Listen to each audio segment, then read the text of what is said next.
We do ask that you keep yourself unmuted. It's up to you whether or not you want to share your screen. You do not have to, but he will allow you to ask questions. You can ask questions by pressing the unmute button, or you can place your question in the chat feature. And between myself, Ms. Kayla, and Ms. Randy, we'll go ahead and give those questions to Mike. All right, Mike, we're good to go. All right. Thank you, Dairon, as always. I appreciate it. Good morning to everybody. And also thank you to everyone at TrioSource for giving me the opportunity to speak to all of you throughout these financial literacy workshops. So we're obviously in an interesting time right now, but in talking about entrepreneurship, the one thing that comes along with entrepreneurship is things are always going to change and you're going to have to be able to adjust. So my goal today is to talk to you about what it means to be an entrepreneur, things that you'll have to be aware of, what you need to do just to get started, and actually how to start a business. Then in part two, we'll talk about what you need to do in order to run a successful business. So as Dairon already mentioned, I'll spend about 20-25 minutes going through some slides here, and then I'm hoping to get as many questions as possible from you. That's the more fun part of this. So let's get started. Well, if it changes slides, let's see what's going on here. There we go.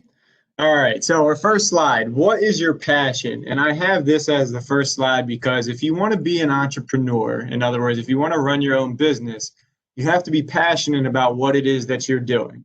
And people have many different passions, but ultimately, the more passionate you are about the activity that you want to partake in, the better off you'll be. So I like to give an example. For instance, if you had a car on a hill, on a 45-degree hill, and you had to push it upwards, that's what it's like being an entrepreneur. The car has no engine, so you have to do it yourself. You have to figure out how to do it. Are you going to ask other people to help? Or are you going to take the doors off and the trunk off to make it lighter to push it up the hill? Are you going to create a pulley system to pull it up the hill? How are you ultimately going to get that car up the hill? And that's what entrepreneurship is all about. Figuring out how to run a business and make it successful.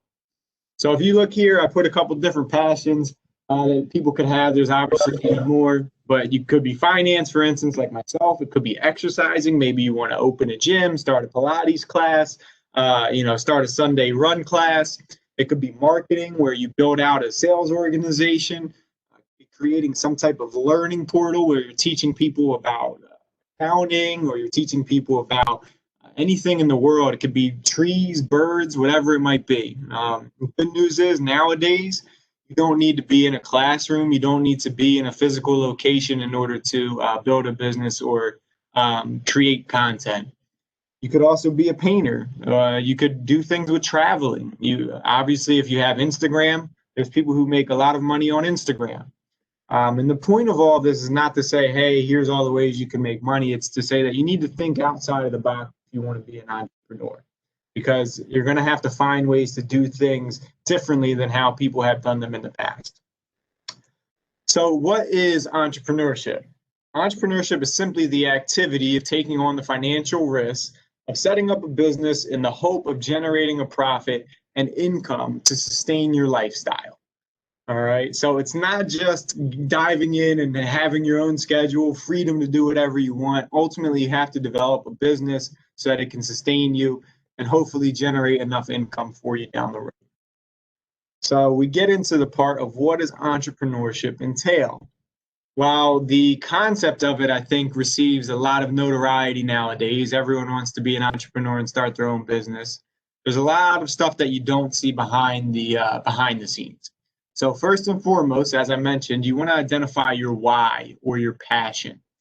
The reason you want to have a why or a passion is so that you can explain to somebody why it is you do what you do. Okay, so if you think about this, your why or passion gives you the ability to tell somebody very quickly what product or service you offer and why they might want to choose you. But along with that, you're going to have to work long hours. You're going to have to go through times of failures and successes. I can tell you for myself, in starting my own financial advising business 5 years ago, I can't forget it. I was sitting at my computer, no emails, nobody calling me, nothing. You start from the ground up, but you have to work hard, work long hours. There's times where I'll work from 7 o'clock in the morning to 9 o'clock at night. You go through your ups and downs, failures and successes. You have to be okay knowing that in the beginning you're going to fail a lot. And it's okay to fail, because when you fail, you learn. When you learn to walk, you fall a lot, and then you get back up. And then the next thing you know, you take 3 steps, and you take 7 steps, and you take 11, then you can run. It's the same thing in entrepreneurship. The reason I say that is because you don't want to give up. Most people give up within the first 3 months of starting a business. So if you can get past that 3-month point, there's a lot higher likelihood that you're going to succeed. Once you get past 1 year, the chances of success increase significantly. Okay. So don't be afraid to fail, and just know that success will come. The other important thing in being an entrepreneur is you have to constantly learn. So whether it's refining your craft, whatever that craft might be, I like to use Kevin Hart as an example. Kevin Hart, he calls himself the proclaimed comedic rock star, and he really does capture an audience. Okay, but he did it very differently than anyone else has done, and so he's had that ability. He's learned how other people have done it, and decided that he wanted to do it a different way that has created a lot of success for him. The other thing, when you're an entrepreneur, you're going to be making managerial decisions. So for instance, you'll see here, you'll be wearing all hats. You'll be not only the owner of the company, but you're going to be the CFO, or Chief Financial Officer, the CIO, or Chief Information Officer, the COO, the HR Director, the accountant. You'll also be the janitor. You'll be doing all of these things when you first start a business. All right. And it's important to do them all so you understand how your business functions. In addition to all those hats that you're wearing, you're going to have to do networking. You're going to have to go out, meet people. People need to understand why should they buy your products or services. So the most important thing that you can do is put together your passion pitch or your passion speech. So most people call it an elevator speech. I like to call it a passion speech, because if you truly love what you do and the business that you're running or company that you're starting, it's very easy to explain what it is that you do, right? So for instance, I'm a financial advisor. What is it that I do? All right. It's very simple. I help people get from point A to point B in the most direct and intelligent fashion. So what does that mean? I help them identify what their goals are from a financial perspective, where they are at currently, what they need to do in order to get to their future, and how to fill in the gaps in between. It's very simple. There's not a lot of detail in it, but you can't expect a lot of detail in 30 seconds. And behind that, why do I do it? I do it for a couple reasons. One, my parents had a business, and they did not have any financial advisor. So there was no transition plan in place. Additionally, I like to be able to help people, to provide financial literacy, provide financial education to people who don't have it. That's important to me, because my family members didn't have it. And so I hope that I can give back and at least provide other people with that information. Okay, very simple, very succinct. You don't have to make it something long, but if people understand what your passion is and why you're passionate about what it is that you do, it makes it much easier to grow your business. Now, the last thing you'll see here, and this is the most important thing, is when you're an entrepreneur, you have to be patient. Okay, like I mentioned, most people fail out in 3 months. The reason they do is because they're not patient, because you have failures and there's very little success in the beginning. Okay. But if you remember it from the standpoint of a snowball, if you're going to roll a snowball downhill, it starts out very, very small. But over time, as it continues down that hill, it gets larger and larger and larger. And that's what you're doing. Okay. So be patient. Patience is the key to your success as an entrepreneur. Moving on here, what are reasons people become an entrepreneur? Number one is financial freedom. The hope is that you can build up a successful business that will give you the opportunity to live off the income of that business, where down the road you don't have to work as hard. All right. It creates independence. You don't have to worry about answering to a boss every day. You don't have to worry about answering to a manager. It gives you the ability to create your own schedule. Although I will tell you, in the beginning, there's not much managing of your schedule. You get to choose what you do and when you do it, but you're going to work long hours. You're not going to go from working an 8 to 5 job to working 8 to 12 or 8 to 2. You are going to work 12 hours, 14 hours, 10-hour days in order to get the ball rolling. Other reasons people want to become an entrepreneur is to improve upon a process. So we were talking about Kevin Hart earlier. Kevin Hart is probably the biggest comedian right now, at least when it comes to generating income, okay? Because he did it very differently than anyone else. He created a brand for himself. He created an awareness for himself. And he created a repeatable process. And he changed the way that comedy is done. And that's why he's been so successful. But most importantly, his success didn't come overnight. It took years and years and years. We see the success now, but it took 10 years for him to at least get to where he is now. And the last thing is to build a legacy. So you do all this work to build up this business, and then ultimately you want to figure out how do you pass it on or keep the money in your family, keep the business in your family, or even help other people grow their wealth and build their own legacy. Okay, so those are just a few reasons. There's obviously many other reasons to become an entrepreneur, but this is just a few. Now, on the flip side, we talked about all the good things about becoming an entrepreneur. Even though some people may not think hard work is a good thing, it is definitely a good thing if you want to start your own business. You're going to have to work the long hours.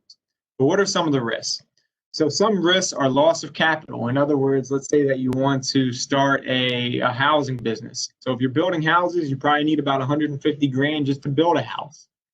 All right, but there's a chance that that might not work out. You might get in at the wrong time. You might not be able to finish or complete the house, and you could lose that entire $150,000. The second thing is your inability to generate income. So you might have what you think is a great idea, but for whatever reason, you can't get it into the marketplace. You can't create a way to sell it that is successful. And in other words, you can't generate income to sustain your lifestyle. The other part of this is generating too little income. So you have a great idea. You're able to generate income, but you're not able to generate enough income. Then you need, at that point, you have to take a step back. Is this a business that you can continue in? Is it a matter of you needing to hire more people in order to generate the extra income? Is it that you need to cut out the fat? You know, we talked at the beginning of that car that you're pushing uphill. Is it that you need to take off doors or take off the trunk in order to reduce your expenses?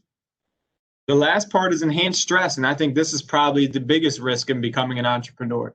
Most people don't realize that you are under the gun for everything. You're the one who ultimately carries the entire weight of your company. And there's nothing wrong with that. You just have to learn how do you deal with it. For me, the way that I dealt with this was creating a schedule. I never used to stick to a schedule. I always was able to keep it in my mind. But when I started out as a financial advisor, I realized that wasn't going to be possible anymore. There's no way for me to be able to remember every single meeting I was going to have, every single task I had to do. And I had to start writing things down and creating a schedule. So stress can weigh on you, but you have to figure out ways to relieve it. So one other example I'll give you that a lot of people probably think is strange or weird. But when I get ready to go to sleep, I start to do a lot of thinking, which I'm sure many people do. But when it comes to business, if it's something I'm thinking about when it comes to work, the first thing I do is I will send an email to myself. Send that email to myself so it gets it out of my mind and I know that I need to do it in the morning. Okay. So long story short, you have to figure out ways to reduce that stress. All right, now let's talk about the good piece. How to actually start a business. Number one, you need to create a business plan. Okay, there are many people who will jump into a business without a business plan, and for some people that works. But I'd highly recommend that you create a business plan. It will save you time and effort in figuring out, hey, is the business that I'm starting a viable option? Next, you want to determine how much capital is needed. From there, you want to develop goals for your business, pick a name, determine a business structure, and we'll talk about a few of these things in more detail here in a second. You want to attain an EIN from the federal government. An EIN is simply entity identification number. It's basically like a social security number for a business. You want to incorporate your business with your respective state. So if you live in Pennsylvania, you want to incorporate your company with the state of Pennsylvania. If you live in New Jersey, you want to incorporate the state of New Jersey. You also want to attain your business registration certificate and all the other documents that come along with setting up a business. And this sounds kind of silly, but ultimately you want to file the paperwork in a safe place. And I say that because in order for you to get copies of this paperwork, the state is going to make you pay money if you lose it. So you might as well put it in a safe place so you're not wasting money and spending money to get additional copies. Last thing, become an expert in your field. As I mentioned, it is important to learn and read and understand anything and everything you can about the industry that you're in. The more you know, the more you understand, the better off you'll be. The more that it will show through when you're talking to people about the business that you're in. So let's move on. I want to talk about a business plan in more detail. So as we mentioned before, this is now the third time when it comes to a business plan. What is your why for starting your business? That will ultimately drive your business. It will drive you past that 3-month period of feeling like you haven't succeeded, feeling like the world is coming down on you. Okay, so you have to have your why. Then you want to conduct a SWOT analysis. So depending upon where you're at in your current college career, you will have talked about a SWOT analysis, which is simply identifying what your strengths, your weaknesses, your opportunities, and threats are for your business. All right. You're going to have all kinds of questions for yourself. What type of business do you want to start? Does it need a lot of capital? What will make you different than everyone else or other businesses out there? What is it you would change about those businesses? Who is your target market, right? What type of customer are you targeting? Is it an older customer? Is it a younger customer? Is it a customer in the Midwest? Is your market over or undersaturated? Okay. How will you get your goods or services to market? And that's a big question because you could do it from a retail facility like a grocery store. You could move it online where it's sold on something like a Salesforce or Amazon. So there's a lot of questions that you have to ask yourself. Now, in the spirit of being an entrepreneur, that means you have to figure out a lot of things. So in just trying to get some things together here, I ultimately, and let me see if I can do this real quick. I ultimately went and started looking just for a business plan example. And I was Googling for a second and I said, you know what? I know Microsoft Word has templates for a lot of different things. I actually went to Microsoft Word and found a decent template that allowed you to put together a business plan. So, Dyron, if you can, or if Randy, can you let me know if you can see this business plan on Microsoft Word? You're good, Mike. Okay, thank you. So I went right to Microsoft Word into templates. They have this excellent, this is one of the templates that they have to basically go through a business plan. You'll see here there's a number of questions. Getting started, right? Conduct a personal evaluation, determine why you want to start a business. Create a business plan, conduct a SWOT analysis. You can go through each of these sections to give you a better idea of what type of business you want to set up and why. All right, some of these sections won't apply, so you don't need them, but ultimately as the business owner, you need to determine which ones do apply. Okay, so you'll see here, setting up a business, it'll say hire an accountant, select a fiscal year. Some of these things you may not even know what they are, and that's okay. That just means you need to use your best friend, which is Google, all right, to learn, okay? In college, we're so used to having a teacher teach us, and you need somebody to teach you, but you also have to go out and learn on your own, and that's important in being an entrepreneur. So I wanted to show this to you very quickly. Daron and Randy at the end, if you want to let me know if I should send this to you guys so that that the students have an opportunity or have something that they can go off of, I will. For now, though, I'll go back to the slideshow. Can we break for questions? What was that? Can we break for questions real quick? Yeah, that's fine. Let me just see. So with everything that has been said, let's take a quick break just to see if anyone had any questions. And you can unmute and ask your question directly, or you can place it in the chat. I know that we went through a lot of information within the first 19 minutes.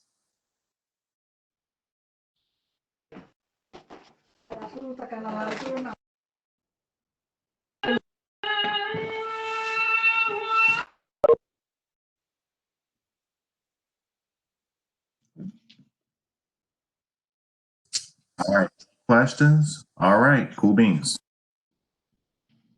No questions? Keep going? Yes, sir, we're good. All right, so I will keep going through here. The next part that we talked about was developing goals. So you want to make sure that you're developing goals for your business, and the simplistic part of that is that you need something to shoot for. So how many clients do you want to acquire in year 1 or 2? How much revenue or income do you project you can generate? You might want to create financial projections. How many sales do you expect? All right. And when I say how many sales, I mean, do you expect to, sell 5 of your product? Do you expect to bring on 3 clients? Do you want or need to hire anyone? What is your income goal in your first year? How much income do you need to achieve to sustain your lifestyle? How many networking events per week do you want to attend? Ultimately, the more people you're in front of when you're starting a business, and being in front of people can be in different ways, but the more you're in front of people, the better off you have at achieving success. So being in front of people, if you're on Amazon, that could mean being in front of millions of people if you're selling a product on that website. If it's a service, then you probably need to go to different events to meet people. And things won't happen quickly, but if you have the goals there, it gives you something to shoot for and a way of holding yourself accountable. So one of the biggest things I can say is that as an entrepreneur, you have to figure out how to hold yourself accountable, and developing goals allows you to do that. Next thing, picking a name for your business. So this can seem very simple. You wake up, you say, all right, I want to go into the travel business. I'll call it Harry's Travelers. Okay. And you can pick something very quick, but you want to take time to think about this, especially if you're going to be an online business. So you want to consider a name that's simplistic and not easily misspelled. So you see here, here's a bad example, squirrel catcher. All right, let's say you want to open a rodent business where you're going around and you're dispelling rodents from people's homes. Okay, squirrel catcher. The problem with that is that many people will spell squirrel wrong when they're trying to search for your company. Okay. I myself, I'm a numbers guy. I don't do very well with spelling. All right. Good news is, at least on Microsoft Word, Microsoft PowerPoint, they give you the little red squiggly under there, and you can correct it. But when it comes to actually typing in a URL, they don't have that. So try and think of something that's simple. Example 2, which is also a bad example, is sports junkies. There's 2 issues with this. One, sports has a Z at the end, which gives people the opportunity to screw that up. Second part is junkies, which people may find offensive. So when you're thinking about picking a name, you want to keep it simple. Think about Amazon. Amazon is a very simple company. Apple, very simple name for the company. Netflix, a little off the beaten path, but it's not hard to spell. Okay. So those are the things you want to think about when naming a company. Determining a business structure. So this becomes a little more complex, but you ultimately want to meet with an accountant, an attorney, and talk about the type of business structure that you want to set up. It could be an LLC, an LLP, where LLC is limited liability company, LLP is limited liability partnership. It could be an S corporation, a C corporation, a sole proprietorship. Each of these have their different advantages and disadvantages. I'm not going to go into all of that today. We don't have time. We could spend 45 minutes going through each of the differences. The long story short, you want to talk to an accountant, attorney, or potentially talk to somebody who is already in business and ask them questions. So, as I'll keep mentioning, part of being an entrepreneur is starting to do things on your own and figure out a lot of things without help. Okay, so if you have to go to other people to ask those questions, that's important. So now your business has been created. What is it that you're going to do now? Well, it's time to get to work. It's time to start putting in the long hours, becoming an expert in your field, learning as much as possible about what it is that you're doing. And then from there, it's time to get uncomfortable. You're going to have to ask people questions that you never thought you asked before, go up to people you never thought you talked to before, because you need to learn. And most importantly, you have to remain patient and work hard. So I'll give you a quick example here of just kind of starting a business and what it entails. My girlfriend decided that she wanted to start selling things on Amazon or just on general marketplaces. So we ended up buying these socks from China that we're going to sell, these funky socks, placed them on Amazon at first, found out that Amazon's not a very easy place to sell on because you need what are called UPC codes. I never heard of a UPC code before. I didn't know what it was. What I found out is it's those funny little bars on the back of every item that you buy in a store.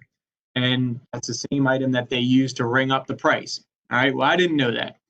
Long story short, you can't sell on Amazon without that. Oh, she decided that she wanted to go sell on Etsy instead. luckily, Etsy, you can sell on there without the UPC code. However, what she didn't realize is that you have to pay for postage, you have to pay for all these things to ship, and when it adds up, you still need to figure out whether or not you're making money.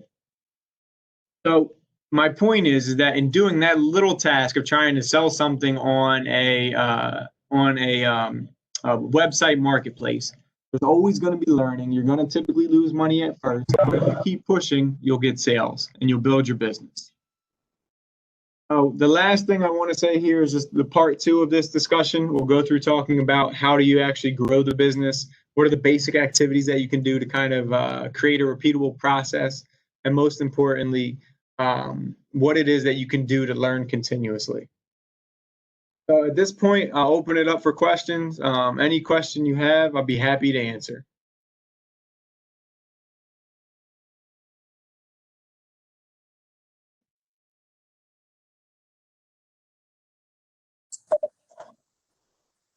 All right, the time is yours, everyone. I know we went through a lot of information, so if you have any question, that would be great to ask.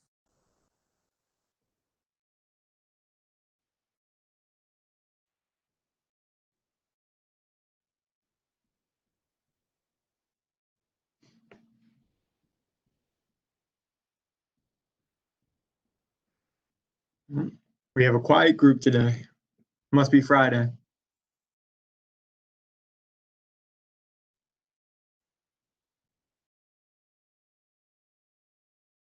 You're muted, Dairon. Dang, said all of that for nothing. All right. So thank you. So one of our students asked, how would you recommend overcoming the new entrepreneurship challenges of the pandemic? What was the first part of that? I missed that. How would you recommend overcoming? What would I recommend overcoming? Yep, the new entrepreneurship challenges of the pandemic. Yep. So it's kind of interesting because although there's challenges with the pandemic, especially if you are an entrepreneur who needs to do stuff in person, that can be difficult. But ultimately, it's created a lot of opportunities from the standpoint that you can now create things for people to do that they don't need to do in person. So one of my clients I had, they decided that they wanted to, they set up an Amazon business about a year ago. And the pandemic created a lot of opportunities for them because they started selling things that people wanted during the pandemic, things to keep people busy, also things that people needed. So for instance, people started buying a lot of desks because all of a sudden everyone was working from home. People started buying a lot of weights because they were working out from home. People started buying trampolines, things to keep the kids busy. So although there can be, challenges when things happen or things occur, ultimately, as an entrepreneur, you need to try and figure out how do I utilize this to my advantage. So I hope that answers your question. No, thank you so much. All right. So the second question we have is, when you want to do a partnership with somebody, do you focus on what you can do or what you both can do? So that's a good question. So if you're starting a partnership with somebody, then you both need to figure out what your strengths are and what your weaknesses are. And most importantly, a lot of time, if you're starting a partnership, you want to complement each other. In other words, if one person's strength is finance and the other person's strength is marketing, then having both of those together can create a very good business. One person takes care of the front end part of the business, which is bringing on new clients or helping to increase revenue, where the other person takes care of the internal part of it, recording all the information, making sure that it's done properly. So in a partnership, you want to make sure that ultimately you understand each other's strengths and weaknesses, so that you know where you either fall short or where you complement each other.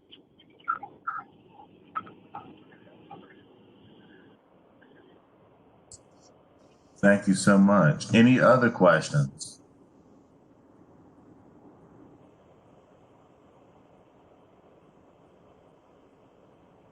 I had a question. What are some things that students can begin to do like now, right? Like some ideas that, they may be able to build a business off of. Yeah, so I guess maybe the best way I can go through this is to go through the ideas that I had when I was in college. Um, so when I was in college, there were a lot of different things that I would do to generate a little additional income. One of those was shoveling snow. One of those was cutting grass, raking leaves.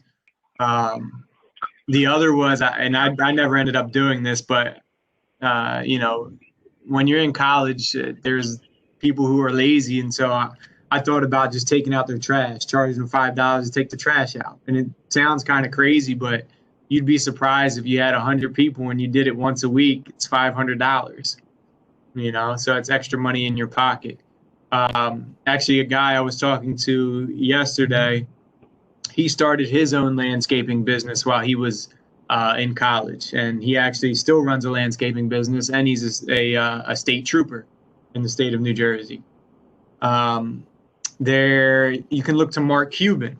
Mark Cuban used to throw his own parties in college. And for those of you who don't know who Mark Cuban is the owner of the Dallas Mavericks, which is a basketball team.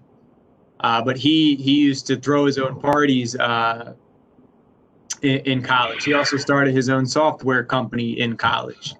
So in college, you have a lot of free time to build a business or get things started. So it's probably the most free time you will have. After that, if you have to get a job in order to get started, it will take up a lot of your time.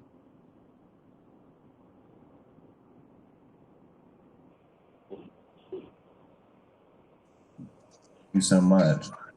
Any other questions you may have?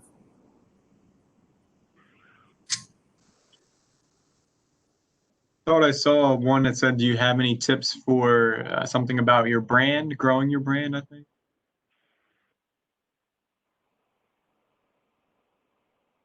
Yeah, it's about brand identity. What did it say? So, do you have, sorry, there's a feedback. Do you have any tips for developing your own brand, specifically the components you should include to build a brand identity? Okay. Yeah, that's a good question. And I think when I think about building a brand, it depends on two things. One is, are you offering a good or are you offering a service? And then the second part of it is basically, when you think about your brand, are you thinking about your brand from the standpoint of just your individual self as the brand, or are you thinking about it from a company's perspective? So to give you two examples here, as a financial advisor, it is basically myself in when I talk to my clients. So in theory, I am my own brand. If I want to build my brand, I want to make sure I'm doing a good job at servicing my clients, providing them with the best information possible. So in ultimately, quote unquote, building that brand or strengthening that brand, the way to do it is by learning, by being and being able to show your clients that you care and that you have passion. I think that is something that is overlooked nowadays. One good example, and it depends on how old you are, but gas stations. They used to actually wash your windows at the gas stations when you showed up. All right, sounds silly, but if one gas station washes your windows and the other doesn't, well, when your windows are dirty, you're going to go to the one that washes them. So you make extra revenue or extra money that way. Another thing, cereal boxes. They used to put little toys in the cereal boxes, okay, to try and win over customers. So there's everyone always says it's the little things that count, and whether you provide a service or a good, it truly is the little things that count. Let's say, for instance, though, you're providing a good. In other words, you're providing something tangible. When you're providing something tangible, the best thing that you can do is make sure that you provide good customer service. So Amazon is the best at that. So one other thing my girlfriend learned about Amazon when she was selling stuff on there is that if somebody claims that they did not receive the good that you mailed them, Amazon's going to refund them, and they're going to take the money from you, whether you believe the person received the good or not. So what you need to do is provide very, very good customer service if you want to build a brand. The worst thing you can do when you're building a brand is not consider your customer. Okay, and that is what happens a lot. So one good example of a brand not considering their customer is Sears or Kmart. Sears and Kmart were taken over by a guy named Eddie Robach, who basically decided that, you know what, we're going to take away all the things that made Sears. So Sears used to give or provide lifetime warranties on their products. Well, they took that out. And when they took that out, people stopped shopping at Sears. They also raised their prices. So if you see now, you don't see many Sears around. You don't see many Kmarts because they've gone bankrupt. All right. So the most important thing when you're building a brand, make sure you're taking care of your customers, your clients, the people that ultimately, quote unquote, pay your salary. Okay. So I hope that answers your question. Yeah, that's good. The question I have, I'm looking through.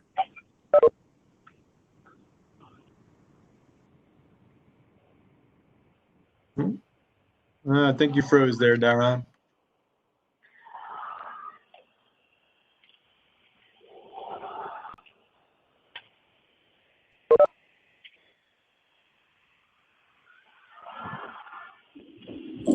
I don't know why it does that. It kicks you right off. Sorry about that.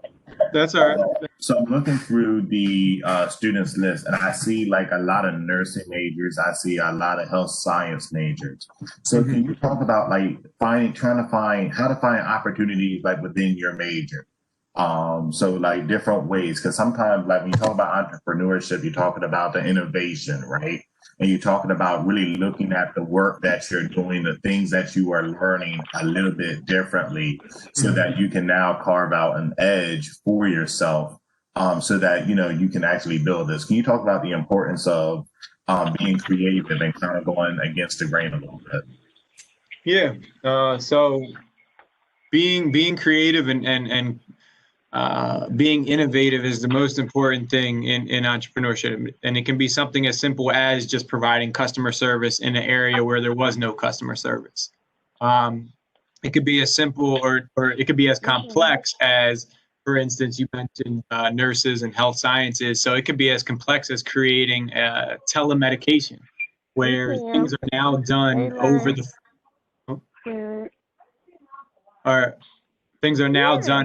phone or over the web, as opposed to being done in person. So that takes a lot of infrastructure to build something like that out. But being able to create that idea and bring it to somebody is a way to build a business. And there's many companies that are doing that right now. I know my girlfriend, the company she actually works for is a IntelliMedicare company, where they actually deal with the scheduling for all of these nursing homes, for instance, and care facilities. So where they never had somebody manage their schedule or help them create a schedule, they now have that. So it is a lot about thinking outside the box. Another good example, if you're from the area, you know, from the New Jersey area, you'll see Republic Banks. Republic Banks are the old commerce banks. They're run by a guy named Vernon Hill. Vernon Hill basically brought customer service to a banking industry that provided very little of it.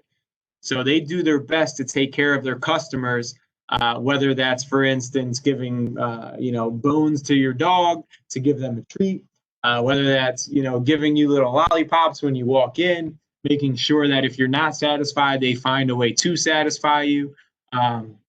Another example is, for instance, there was a point in time where the bank was about to close or had closed, and the teller in there ultimately went over to the other customer, who was a business, and provided them with the information that they needed to, I think it was run their payroll or whatever it might be.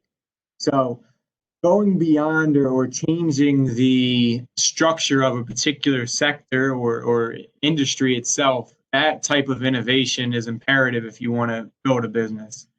The only other thing I guess I'll say is, from when you're small and starting out, you have to think from a little smaller standpoint of saying, okay, what is it that I'm going to do? What is it that I can change now? Right? How do I provide a little different variation of what's going on in the industry? So that's definitely important. That's a great question. Thank you so much. Any other final questions? You guys are a quiet group today. I guess one other thing I'll just say on entrepreneurship is, it's hard work and it's long hours, but don't be afraid of it. It really is very, very rewarding once you get to a point where you can see your growth, you can see the people that you've helped, and you can feel that they know that you've helped them and have benefited from your services or your product.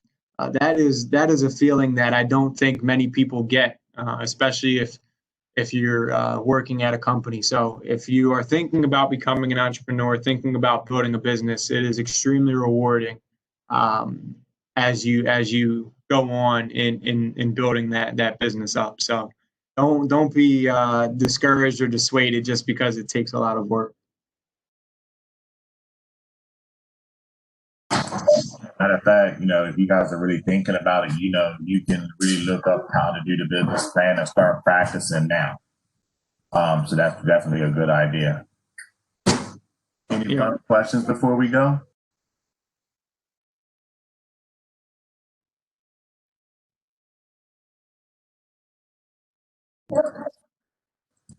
All right. So, go ahead. I just my one question is, if we follow a career that we're passionate, I work in healthcare. I heard you say something about health science, but we also want to pursue a business. Do you think that's I know anything is workable if you're passionate about it, but what's your take on that part of it, on starting a business, possibly something that you enjoy doing, but that's aside from what you pursue your, like a career of your own?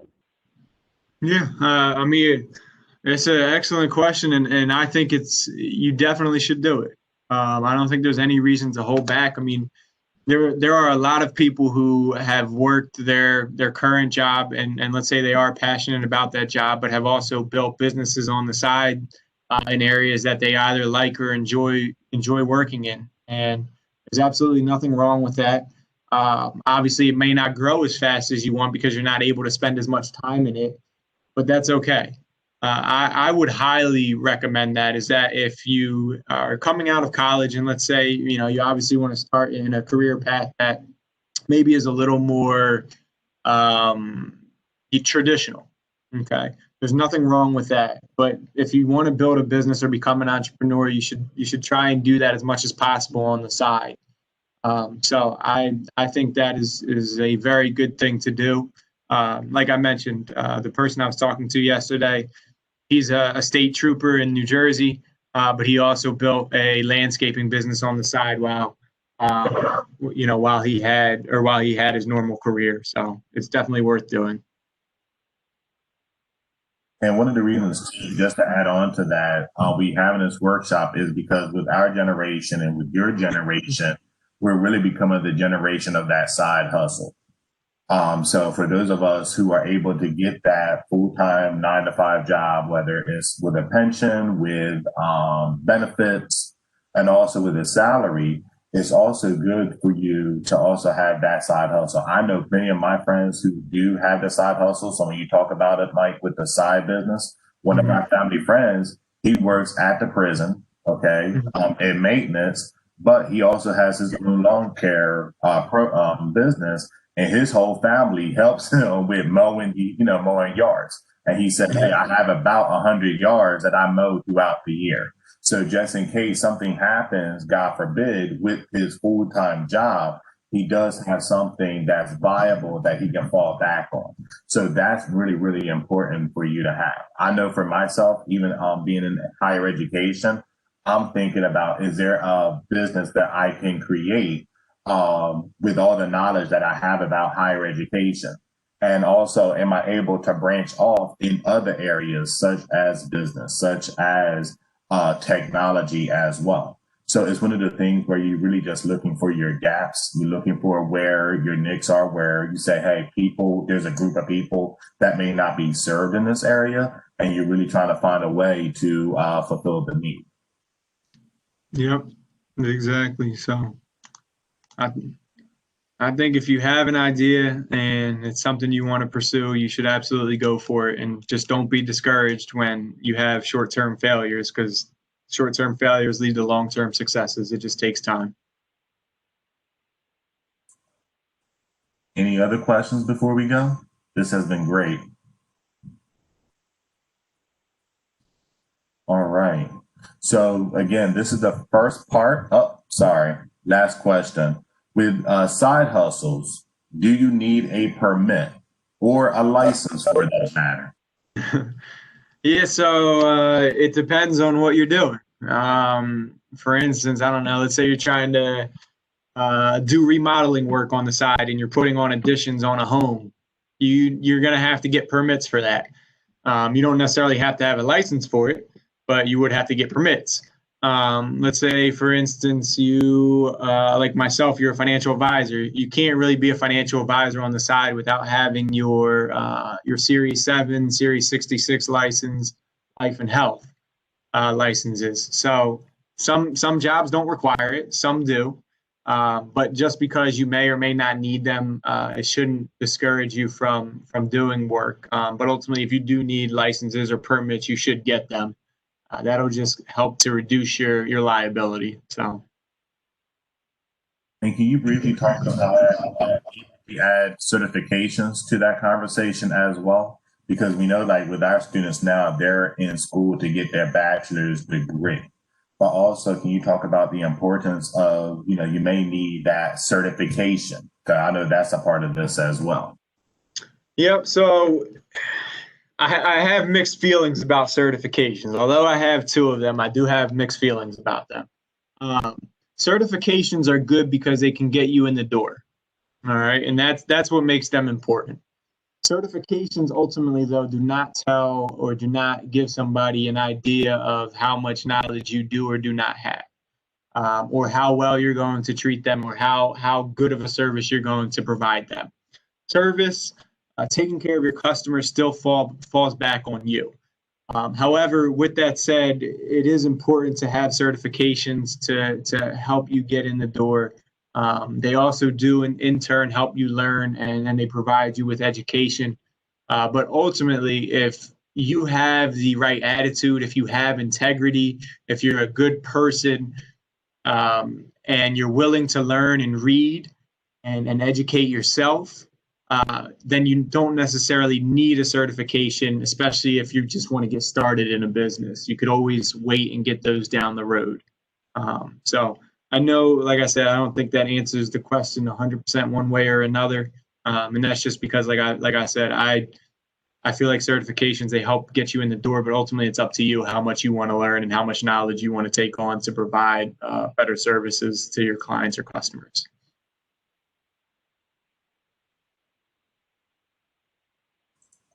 That's good. All right. So we are good. So some people are asking about attendance. I'm able to run a report after this presentation is done. So we will reach out to your respective program just so that you do get credit. So we thank you all for joining us today. Again, this year, is our last workshop that we're having, at least for the financial literacy side. We will also have more financial literacy workshops. So Mike Newman, he'll be back with us for the spring semester, and we'll let you know what those sessions are going to be. All right. So we thank you all for joining us today. We're going to hang on just in case you had any other questions, but we thank you. Have a good day. Have a great weekend. And we also wish you the best for the fall semester. Make sure you guys grow, continue to thrive, continue to do your thing, and make sure you do well. All right. Take care, everyone. Yep. Thank you, everybody.